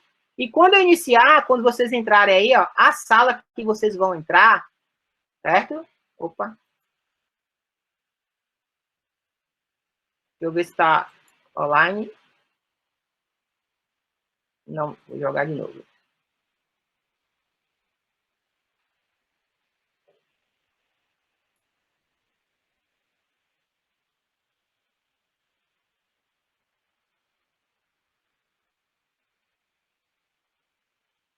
Então, vou deixar a nota. E aí, ó, vocês vão usar o nome aí, ó, Anatomia UFC 2020. Eu vou colocar no chat. Cada um aí vai ter uma cor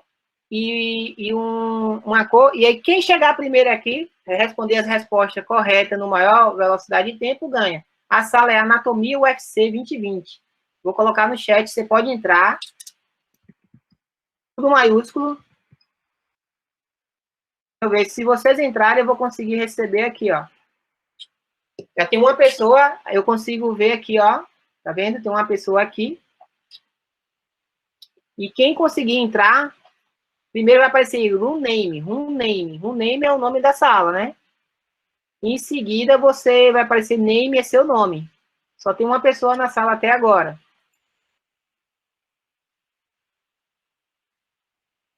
Aí a pessoa está respondendo, ó. Ninguém conseguiu entrar?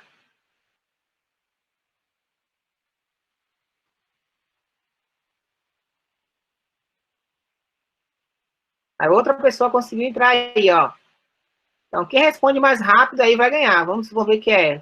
Eu não consigo saber, ó. O limão aí, o verde limão, está na frente.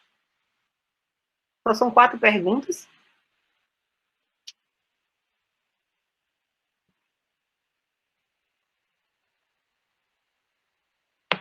Isso aqui você pode usar ele ativo, como também no modo tradicional. Então, se você pede para ele ler o material com antecedência e você coloca as perguntas para responder, está sendo ativo, né? Que eles construem conhecimento.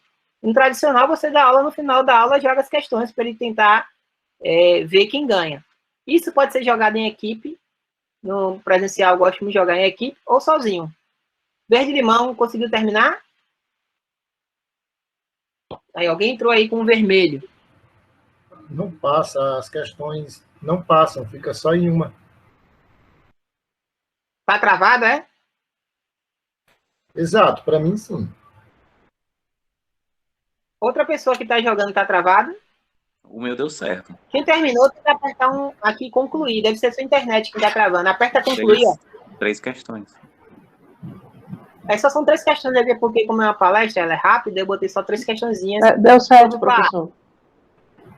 Deu certo? Eu vou concluir aqui só para mostrar algo para vocês, ó. Vou concluir. Então, verde limão, aí aqui, ó, quando eu concluo, ó, vai aparecer tudo bonitinho para mim aqui, ó. Tá vendo? Aqui tem os nomes, tá certo? Quem acertou mais, ó, aqui, quem ganhou aqui foi a Laine Carvalho. Ela acertou 2 questões, eram 3, né? E ela chegou aí, creio que eu, numa velocidade aí um pouco mais rápida. Aí eu vou mostrar uma coisa para vocês agora. Eu uso o Socrative não só para gamificar, mas eu uso para...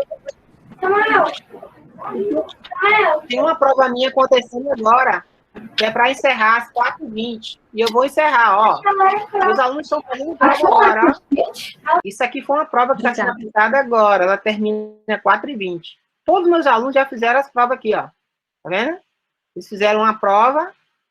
E agora eu vou concluir. Quando eu concluir aqui, ó, a prova acabou. Ninguém mais consegue entrar na aula. Aqui eu estou usando como ferramenta de prova. Eu não uso o Google Forms. Eu prefiro usar o Socrative porque eu consigo monitorar meu aluno aqui, ó, simultâneo, ver quantos por cento ele acertou, tá certo? E eu vou fazer a devolutiva. Tirei a prova do ar aqui, tá certo? Acabei o Socrative. Então, Socrative é um mundo, pessoal. Temos um professor que é nosso colaborador, o professor Henrique. Ele que é aí o doutor em Socrative, né? E eu uso todos os meus dias, no meu dia a dia aqui, o Socrative como ferramenta. E como é que eu faço para poder realmente eu aprender essas metodologias? Praticar, pessoal. É a melhor ferramenta, a melhor forma de aprender é você praticar.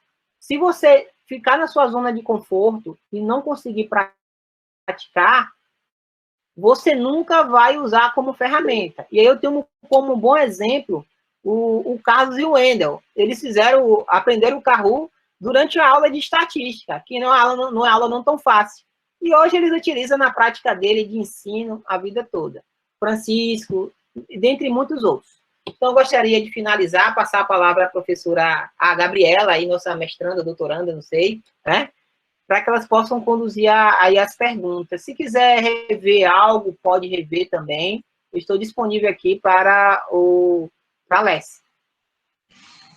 Obrigada, professor, por esse momento de reflexão, de muitos aprendizados. Eu vi pelo chat que muitas pessoas falaram dessa importância, do aprendizado que eles tiveram hoje, né, com essas ferramentas. E aí a gente vai iniciar agora com um bloco de perguntas, tá bom? Inicialmente, nós temos a pergunta da Lara. O ensino híbrido é um modelo educacional que junta o tradicional e o online? E quais modelos híbridos podemos utilizar no ensino remoto? Ela fez essa pergunta logo no início, não sei se durante a sua palestra ela conseguiu tirar essa dúvida, se a Larinha pudesse... Se Lara abrir o microfone, quiser perguntar ao vídeo. Porque foi logo no início. Professor, bom dia, pessoal. Bom dia, ó. Boa tarde. Aqui, Lara, pronto. Não, você respondeu sim, professor. Obrigada, viu? Pronto, mas no ensino remoto é possível sim usar o hibridismo. Não agora no lockdown. O lockdown é só remoto, né? E é importante, pessoal, que ensino remoto é uma coisa, ensino e educação à distância é outra, né? Então, aqui o remoto é totalmente diferente do ensino EAD adequado. E aí, no futuro, deve ter palestra sobre EAD, porque EAD ela é um mundo, envolve fóruns, envolve toda uma metodologia que vocês precisam aprender. Então, eu não confio. Ensino híbrido, só para resumir para a Lara, ensino híbrido eu tenho partes online e partes presencial. Por isso que é chamado de híbrido, tá certo? Então, a ideia é que daqui para frente, assim que terminar o lockdown, que todo mundo tiver vacinado, não é começar de vez com o ensino, no voltar ao novo normal, e sim começar de forma híbrida e depois ir chegando ao modelo tradicional. Então, eu já era um professor híbrido mesmo antes da pandemia, porque eu sempre usei a ferramenta tecnológica ao meu favor. E aí depende muito da sua criatividade, tá certo, Gabriela? Verdade, professor. Antes de fazer a próxima pergunta, eu gostaria de convidar todos para poder sugerir temáticas que vocês achem que sejam pertinentes, né, para a prática de vocês, que sejam de interesse de vocês, que vocês possam colocar sugestões de temáticas para que a gente possa estar também tentando, né, trazer aqui para os seminários da LES, tá bom? Vocês podem estar colocando lá no chat, que a gente vai salvar o chat e depois a gente vai analisar o que é que a gente vai poder trazer no próximo semestre, tá bom? Aí a próxima pergunta, professor, é da Camila. O festival se assemelha ao modelo de rotação por estação? Então, o festival e o modelo de rotação por estação tem umas diferenças metodológicas, mas em termos de aprendizado, ambos conseguem promover, porque o festival é versátil. Eu posso usar ele aberto e fechado, que a rotação por estação não permite isso, entende?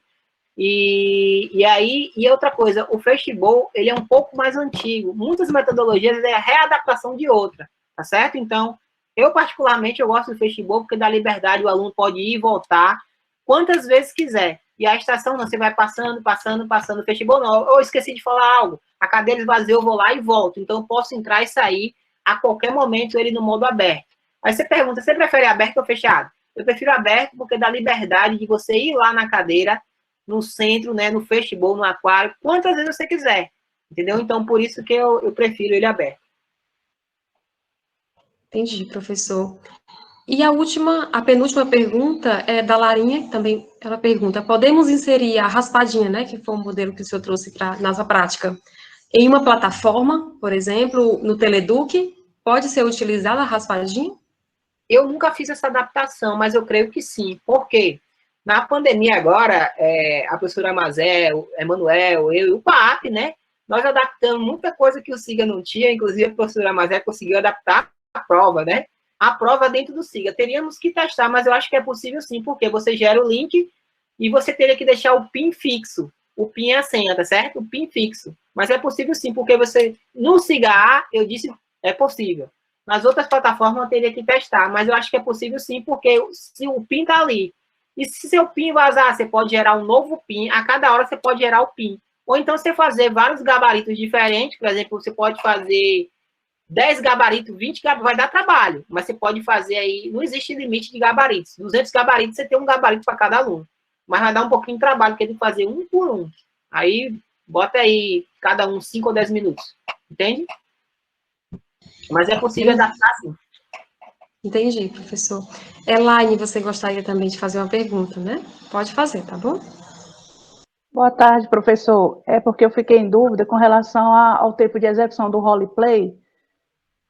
Então, porque, assim, deixa eu dizer, porque o senhor mostrou que aquele vídeo tinha quase 1 hora, né? E quando eu apliquei o roleplay com o pessoal da graduação do GTCO, eu só dei 15 minutos. Aí eles reclamaram muito. Aí eu queria saber dessa questão aí. Pedindo mais tempo ou menos tempo? Mais tempo. Então, aquele vídeo de 1 hora são 4 equipes, entendeu? Depois eu vou botar você lá dentro, como você é aluna do nosso grupo, né? Vou botar você lá dentro do Google Classroom e você pode assistir. Na verdade, são 3 horas a sala toda, cada uma tem 20 minutos. Eu deixei o tempo livre, porque eu queria ver como é que a média de tempo que eles iriam gastar. Naquele de 1 hora ali, acho que são 4 equipes. Ah, tá certo. Eu pensei que era só de uma equipe, aí eu fiquei confuso. Não, ó, em 2 filmes que eu tenho dentro do Google Classroom, tá a turma toda, a turma tem 50 alunos. Aí eu teria que ver, em média, 20 minutos, entendeu? Certo. Obrigada, professor. De nada. Boa tarde a todos e todas. Primeiro eu quero parabenizar o professor Gilberto pela palestra. Excelente, professor. Sinceramente, eu nunca ouvi uma palestra sobre metodologias ativas de uma forma tão didática e interativa. Certamente não poderia ter alguém melhor para falar sobre o assunto, né? Porque assim, a interação com o público de alunos, né, no caso aqui, nós representando, foi muito boa. Então, muito obrigado aí pela oportunidade. E também, assim, eu quero parabenizar aí o Estado do Ceará, a Universidade Federal do Ceará, por esse belíssimo trabalho em metodologias ativas. Eu fico encantado com tudo que tem sido feito aí por vocês. Eu acompanho muito nas redes sociais, acompanho já o trabalho do professor Gilberto aí na literatura já há algum tempo. Então, assim, vocês têm sido, né, incentivadores de várias outras escolas, né? Eu falo aqui de Montes Claros, do norte de Minas Gerais, né? E aqui tem pessoas que participam, né, aí online das atividades de vocês. Então, parabéns aí pelo programa e, enfim, por todo o trabalho. Professor, eu tenho uma pergunta que ela é mais, assim, técnica, que é no contexto da pesquisa utilizando metodologias ativas.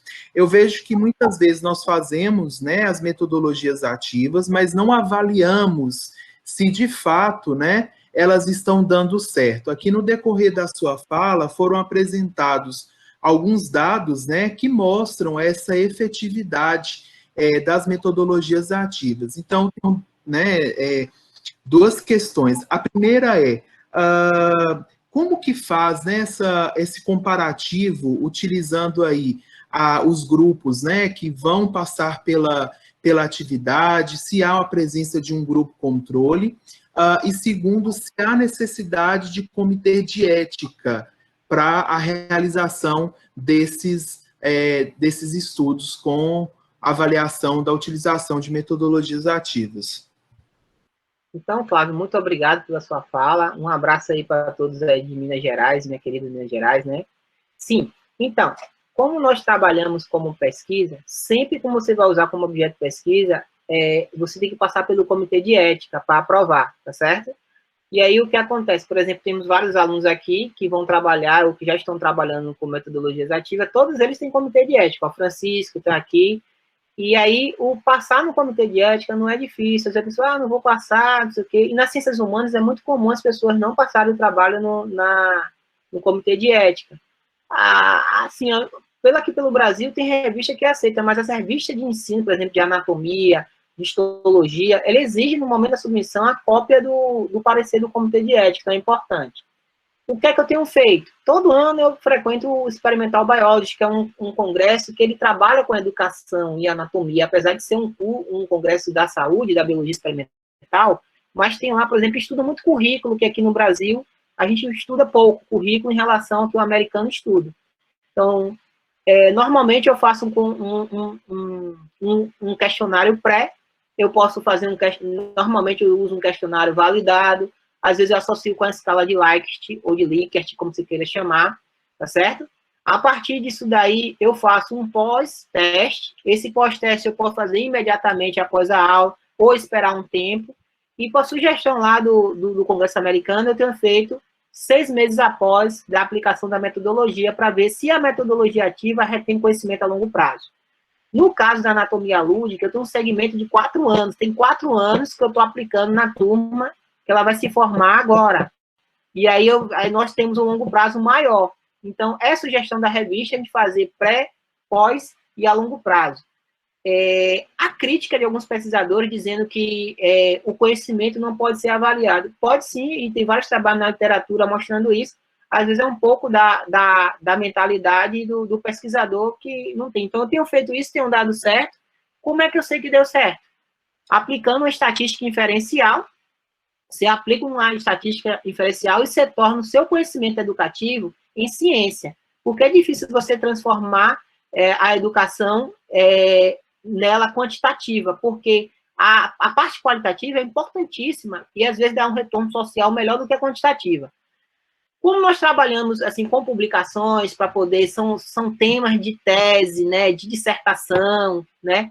Então, nós aplicamos a estatística diferencial. É tanto que, por exemplo, no nosso programa de morfologia, todos os alunos aqui são obrigados a fazer estatística para aprender a utilizar a estatística como ferramenta para o processo de ensino-aprendizagem e comprovar que a metodologia ativa funciona. Porque pode dizer, ó, eu posso usar a estatística descritiva. Dizendo, você gostou? Ah, eu gostei.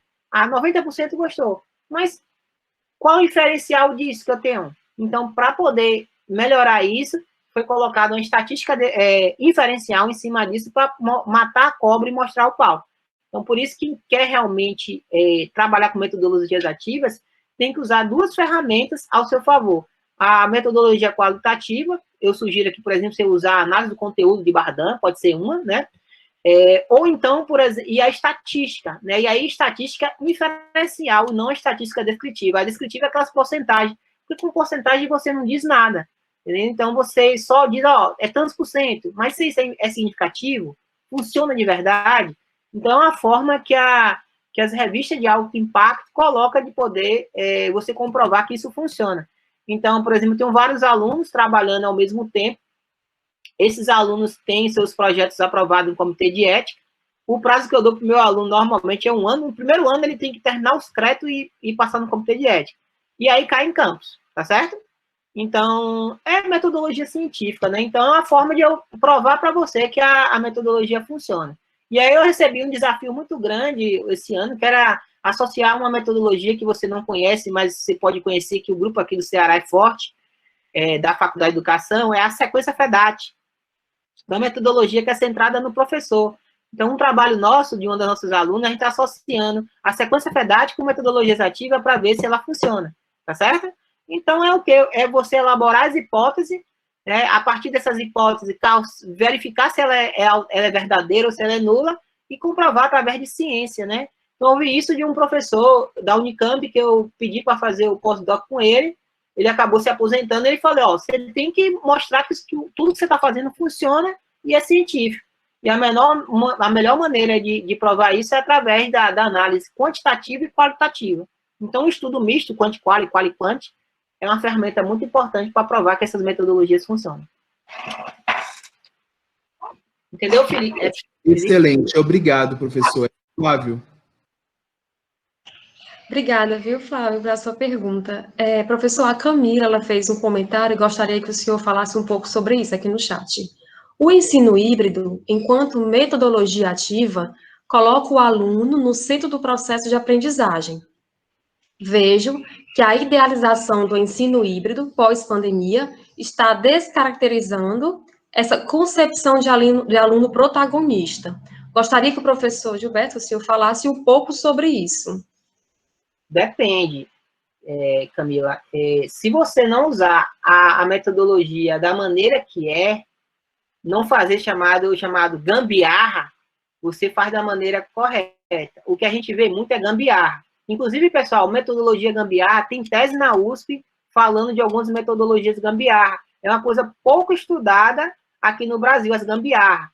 Se você faz gambiarra, dá errado. Por exemplo, eu já vi pessoas fazendo o TBL sem a raspadinha. A raspadinha é do método, tem que fazer a raspadinha. Entende? Aí, quando eu tiro a raspadinha do bolo, eu estou fazendo a gambiarra, ok? Eu estou pegando o TBL e adaptando por alguma coisa que eu não sei o que é, que eu vou chamar de metodologia gambiarra. Metodologia gambiarra funciona? Funciona se for bem adaptada. Então, tem uns trabalhos de ensino de arquitetura, com uma tese de doutorado na USP, 2, com metodologia gambiarra, mostrando que algumas metodologias gambiarra funcionam. Eu não sei se o Henrique está aqui. O Henrique está aqui, acho que ele... Deixa eu ver. Não, ele saiu, ele entrou, que eu vi, né? Eu vi ele no carro, não vi. Mas, por exemplo, o professor Henrique, ele inventou um monte de metodologias ativas que não está escrito na literatura. Eu até falo, ó, isso é método gambiarra. E funciona. Ele me disse que funciona, porque os alunos se sentem motivados, gostam, e vê que os alunos falam isso pra gente. Agora, como é que ele prova? Aí tem que colocar a estatística em cima para provar que a metodologia gambiarra funciona, ou o discurso ou a análise do conteúdo para provar que ela realmente funciona. Então, Camila, se não for bem aplicado, não seguir o método, ele não vai sair da maneira correta. Então, o segredo, o foco principal da metodologia ativa, ela é centrada no aluno. Então, é o aluno que tem que ser protagonista e não o professor. O professor, na metodologia ativa, na realidade, ele é um facilitador do processo de ensino-aprendizagem. E a gente não é chamado de professor, a gente é chamado de tutor. Por exemplo, Francisco é tutor lá no PBL, na universidade que ele trabalha, a LN também. Então, somos tutores, que são facilitadores do processo de ensino-aprendizagem. Então, a figura do professor, ela desaparece. Por quê? Se a gente falar de professor de metodologia ativa, a gente vai pensar, vai retroceder, achar que o centro das atenções é o professor, e não é. Na metodologia ativa, a metodologia que ela é centrada no aluno. Não sei se eu respondi da Camila. Se a Camila estiver aí, quiser falar. Ela disse ok, professor. Não respondeu. A minha internet caiu, eu acredito que não tenha tido mais nenhuma pergunta. Alguém mais quer fazer alguma pergunta para o professor Gilberto? Não? Então, professor, a gente já pode estar caminhando para suas considerações finais, tá bom? Da sua palestra de hoje. Então, em primeiro lugar, eu gostaria de, antes de finalizar, pedir licença à professora Mazé, dizer assim, que provavelmente em maio nós vamos estar ofertando um curso de Fishbowl adaptado com as adaptações a partir das nossas validações. O PAP vai estar ofertando. Quem quiser aprender no momento, siga-nos nas redes sociais, se inscreva no nosso canal, no YouTube, no Instagram. Então, lá tem todas as informações e quando sair a gente vai postar lá. E eu gostaria de agradecer a Alessi, em nome da coordenadora da nossa Alessi, a professora Maria José Costa dos Santos, por estar proporcionando momentos brilhantes, né? Começamos com a professora, esqueci o nome dela, a Cassandra, no início do semestre, se não me engano, e eu estou terminando o semestre agora, e assim, são esses encontros, essas discussões, essas dúvidas que faz o professor ou o aluno crescer, né? Camila tá pedindo o link aí do canal, se alguém puder botar o link do canal do PAAP, eu agradeço, tá certo? E eu gostaria de agradecer a todos por estar aqui nessa tarde, compartilhando saberes, conhecimento. E aí, pessoal, eu gostaria de reforçar aquela última frase. A teoria é importante, mas a prática é essencial para você nunca mais esquecer. Tudo que aquilo que o aluno ele faz de maneira prática, nunca mais ele esquece. É por isso que quando eu vou lá a campo, no meu estágio supervisionado, na monitoria, aquele conhecimento eu acabo formando memória de longo prazo por infinito aí, né?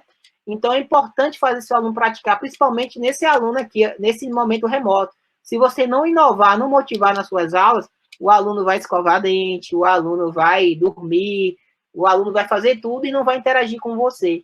Não sei se vocês perceberam, o PowerPoint ele dá uma simples ferramenta que é o lápis.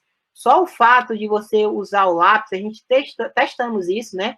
Ele aumenta a atenção do aluno, não fica aquele negócio parado. Enriquecer com figuras. Então, no momento remoto, você tem que usar a sua criatividade e tornar suas aulas atrativas e participativas para promover a aprendizagem significativa. Então, usem e abuse das metodologias de ensino, mas usar ela com o método para não surgir métodos gambiarra. E aí existe uma infinidade de metodologias que você pode usar, e para aprofundá-la é estudar, testar, pesquisar para chegar a um denominador. Então, cada metodologia dessa para adaptar deu muito trabalho, mas trabalho para o doutorando, trabalho para o professor, problemas que o aluno reclama quando não está adaptada, mas no futuro ela acaba gerando essas coisas todas criativas. E aproveitar, pessoal, para dizer que sua sala de aula é um grande laboratório. Ali é a hora de você conversar com o seu aluno, fazer o acordo didático e testar metodologias, né? E interagir. Então, outra coisa importante, antes de finalizar, a primeira aula é a mais importante de todas, porque se naquela primeira aula você criar um ambiente positivo de aprendizagem, o aluno vai se sentir motivado aí às suas aulas. Se você não cria um ambiente positivo, ele fala, já vem aquela aula, meu Deus. Ele vai desligar o microfone, vai desligar a câmera e você vai ficar dando aula para os seus slides, tá certo? Então, nossas aulas são feitas com o microfone aberto, então peça para o aluno usar o microfone, interaja comigo, do que você ficar pedindo para ele. Então, dificilmente eu peço para o aluno estar abrindo o microfone, já abre de maneira espontânea, né? Vai lá, abre, conversa. E há aulas que, às vezes, que deveriam durar 40 minutos, dura ali 1 hora e 20, mas tem uma interação total e os alunos acabam se sentindo motivados e aprendendo. Então, eu gostaria de agradecer a todos, recomendar que vocês fiquem em casa, né? Pisque o olho, várias vezes, lembrou pisque o olho, que a gente está tendo muita síndrome do olho seco, porque quando a gente aumenta a tensão, a gente não pisca. Então, pisque o olho para não ter síndrome do olho seco. E estou aqui eu vou colocar meu e-mail para quem quiser tirar dúvida, quiser algum material, tem muitos artigos, quiser participar. E quem não é doutor, nem mestre, aí quiser fazer um trabalho mais acadêmico, pode bater na minha porta nesse e-mail aí, eu oriento na educação, na linha de ALES, tá certo? E lá nas ciências morfofuncionais, na linha de ensino e pesquisa. Apesar de ser um programa da saúde, nós temos alunos de todos os cursos. Temos aluno engenheiro, temos aluno médico, enfermeiro, farmacêutico, biólogo, tem tudo. Tem um engenheiro que não é educação, mas está lá, porque nós somos independentes de graduação. Como educação também, você pode ser de qualquer área do saber e está lá para ter como foco o ensino. Então, agradeço aí a Aless, agradeço a Gabriela, em nome da professora Amazé, e desejo uma boa tarde para todos. Obrigada, professor. Gostaria agora de passar a palavra para a professora Maria José, se ela quiser falar alguma coisa, antes da gente finalizar o encontro de hoje, tá bom? Fala rapidinho, Gabi. Gabi, não esquece. Professora, vende nosso peixe aí, professor. Da temática, assim, importante, né? Quero agradecer imensamente ao professor Gilberto, ele que tem, assim, né, é uma grande referência para nós em termos de metodologias ativas, porque nós podemos perceber que ele traz, né, a teoria, a experimentação e depois a avaliação, a reflexão. Então, assim, ele não é só um teórico que vem falar de metodologias ativas, mas ele é um pesquisador que traz resultados de pesquisa em relação às práticas que ele realizou. Então, é muito difícil a gente encontrar alguém que não fique só, né, teorizando de algo que ele próprio não utiliza. Então, parabéns, professor Gilberto, uma tarde, assim, de grandes aprendizados. Eu posso dizer que eu fiz uma reflexão até como trazendo Rubem Alves para esse diálogo aqui, quando ele diz que o professor precisa ser um professor de espanto, né? E assim, a sua fala aqui, eu fiquei espantada, estou aqui espantada, espero que todos estejam também comungando disso, porque isso demonstra que as suas práticas, a experiência que você traz nos tocou e que gerou aprendizado que a gente vai poder utilizar. Eu já estou aqui querendo reformular toda a minha disciplina de ensino da matemática, já pensando como trazer essas práticas para trabalhar as metodologias ativas. Então, muito bom mesmo, encantada e espantada, né, aqui nessa tarde, maravilhosa. E aproveito também a oportunidade aqui para dizer a todos que no dia 6 de maio, o grupo Tecendo Redes Cognitiva de Aprendizagem, que é do eixo de ensino de matemática dessa linha aqui, da LESE, estará com um evento que é o 10º DIMA, Diálogos da Matemática com a Pedagogia. Está imperdível, ela coloca o link aí no chat, imperdível, e dia 20 também, o evento acontece em 2 momentos, dia 6 por alusão ao Dia Nacional da Matemática, e dia 20 por ser também o Dia Nacional do Pedagogo. Então, são duas datas muito marcantes no mês de maio, e que o DIMA tem a grata alegria de, há 10 anos, comemorar essa data. Claro que o Dia do Pedagogo não existia até 2015, mas eu posso dizer que na Faculdade de Educação eu fui a primeira coordenadora a comemorar o Dia do Pedagogo, porque eu era coordenadora em 2015 e tive a alegria de ser a primeira a comemorar esse dia. Então, muito grata por essas oportunidades, agradecer a vocês todos, dizer para vocês que a LES encerra os seminários do semestre 2020.2, mas que a gente volta com muitas novidades e a partir de demandas de vocês, como a Gabi nos solicitou, tá? Então, uma boa tarde, obrigada a todos, e Gabi, é com vocês. Obrigada, professora. Só para reforçar, né, o convite aí para o DIMA online, que são 2 dias, dia 6 e 20 de maio, e aí o DIMA, ele vai contar com a participação de renomados professores, né, da área da educação, vai ter também web oficinas e mini cursos, além da apresentação cultural. Então, contamos com a sua participação, não deixe de participar desse momento riquíssimo de muitos aprendizados, tá bom? O nosso 4º seminário da LES está chegando ao fim, 2020.2, né? Em nome da LES, gostaria mais uma vez de agradecer a participação do professor Gilberto, compartilhando seus conhecimentos, experiências, saberes, enriquecendo esse momento, né, o nosso seminário. Gostaria também de agradecer a todos que participaram desse webinário aí de casa.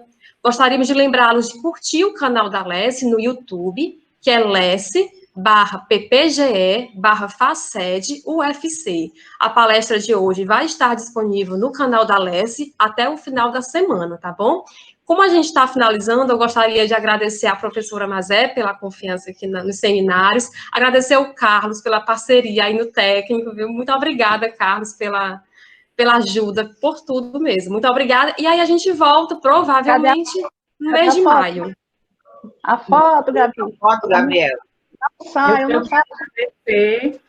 Eu que agradeço, Gabriela, você e Carlos foram brilhantes nesse semestre, mas não estão demitidos, continuam admitidos para o próximo semestre, viu? Então, vamos fazer a nossa foto, né, para marcar esse momento.